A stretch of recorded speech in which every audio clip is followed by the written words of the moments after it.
Hi guys! Magandang gabi. Welcome back po dito sa Gandara SRU channel. Andito na naman nga po akong muli nagbabalik. Ang nagmamaganda po ninyong kachismos ang Kim Pao upang magatid ang latest update and fresh happenings patungkol po sa dalawa.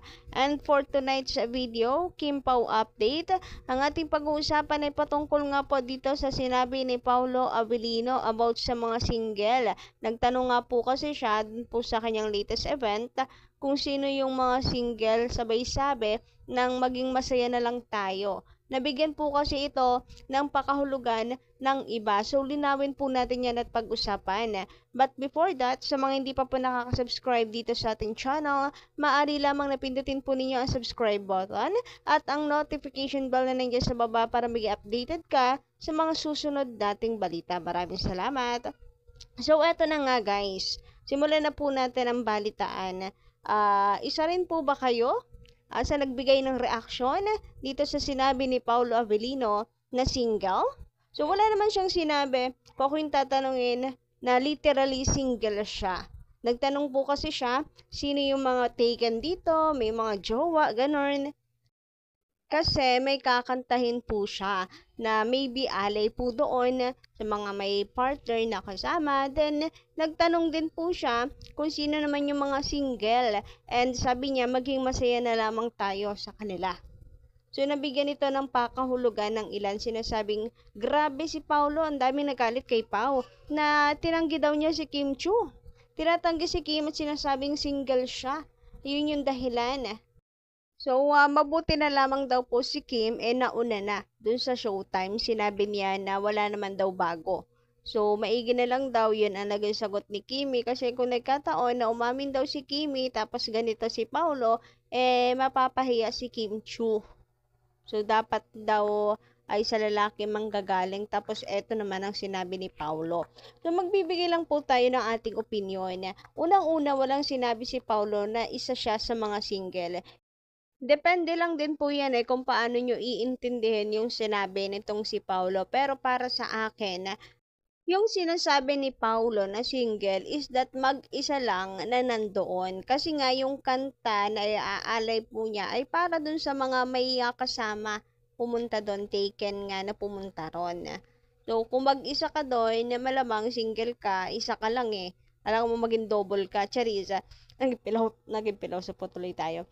Yun na nga. At kabilang siya doon, wala siyang kasama. So, maging happy na lang doon sa mga nandoon na may kasama. 'Di ba? So, depende lang yan sa pag-iintindi po natin And saka, bakit kinakailangan pong magalit kay Paulo? Wala naman direktang sinabing single ako, wala kami ni Kimi, wala naman pong diretsahang sinabing ganon para masaktan po tayo. At the same time, kung mayroon pong usapan yung dalawa, hindi natin alam kasi hindi naman po tayo anino nila. So, may mga bagay na wala tayong karapatan para magalit kasi minsan ay nasa usapan.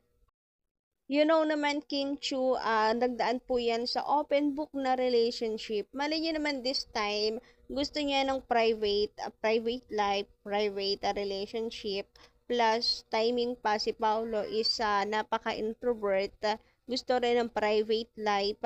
So, kumbaga ang akin is kahit hindi umamin, basta walang pagtatanggi. Alam niyo yun? Kagaya ni Coco Martin and Julia Montes. Si Coco Martin, never niyang inamin noon. Ang tagal pong pinag-uusapan na mag-aasawa sila ni Julia. Pero ang tagal niya ring nanahimik, hindi umaamin, but at the same time, hindi tumatanggi. Wala ring ginagawa siyang pagtanggi. Sadyang umiiwas lang sa mga ganyan topic. And kung ganito rin ang Kim Pao, bakit hindi po natin igalang? Anyway, hindi po ako galit Nagpapaliwanag lang. Nagbibigay lang po ako ng aking opinion tungkol dito kasi meron pong mga nagagalit ngayon kay Paulo. Iba kasi yung pagkakaintindi nila sa sinabi ni Pao. Naging masyado po tayong sensitive. O, di ba tayo? Tayo yung ginamit ko po na word. Masyado tayong nagiging sensitive. Hindi naman ako kasama doon. Hindi naman ako kasama doon sa mga nagre-reklamo at nagagalit kay Paulo. Ginamit ko lang yung tayo bilang kasama po sa Kim Pao fans. Basta hirap i-explain. Nasa depende lang din po sa paggamit at pagkakaunawa talaga. May different meaning bawat salita.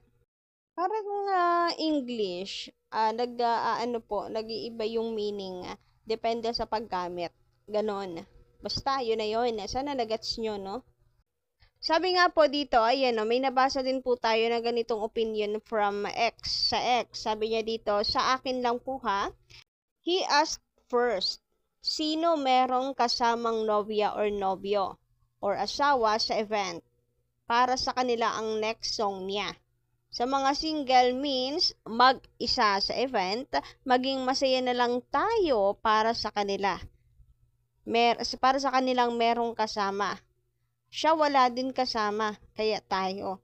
Nagluluto kasi ng laing sa house. So, ayun. Wala ka kasing kasama po doon si Paulo. Hindi niya kasama si Kimi. So, ano po bang aasahan natin? 'Di ba? Kumbaga, ano na lang din yan eh. Depende sa interpretasyon talaga. So, bawas-bawasan siguro yung pagiging sensitive. Anyway, sabi naman dito, tama ka dyan. Yan din ang pagkakaintindi ko, pero itong mga ang pagkakaintindi nilang sinabi ni Paulo, single daw siya. Wala namang sinabing single siya. Ang sabi niya lang, maging masaya tayo sa mga may kasamang asawa, /nobya sa event. And halata naman po nakikipagbiruan si Paulo Avellino. Parang inaasar niya lamang po yung mga walang kasama doon. Kasi nga, tinatanong niya kung sino po yung may mga kasama doon. Kasi aalayan po niya ng kanta para sa kanila yung kanta. Nagbibiro lang itong si Paulo Avellino. So, sana nagigets po natin or magets natin yung mga ganyang humor. And kung sakali man, kung totoo man ngang single pa rin si Paulo Avellino till now, bakit po tayo magagalit? Malay nyo naman nasa getting to know each other na stage yung dalawa. So, ibig sabihin, sila pa rin ni Kimi. Malay nyo nga, parinig niya yan kay Kimi 'di ba? Para sagutin na siya. Malay nyo. Ang importante, pinagtagpo sila ng tadhana and malaki po yung chance na magka-developan ang dalawa at ayun nga, maging real couple. Kung real couple na sila ngayon at meron pong usapan na keep it private, so igalang po natin yan. Maraming mga reasons na kailangan natin i-consider. So, kayo ba guys, anong inyong masisay patungkol dito? Ano pong inyong opinion tungkol dito? Paki-comment ka lang po dyan sa baba. And don't forget to click the subscribe button and notification bell para po sa iba pang mga balita. Maraming salamat. Bye-bye!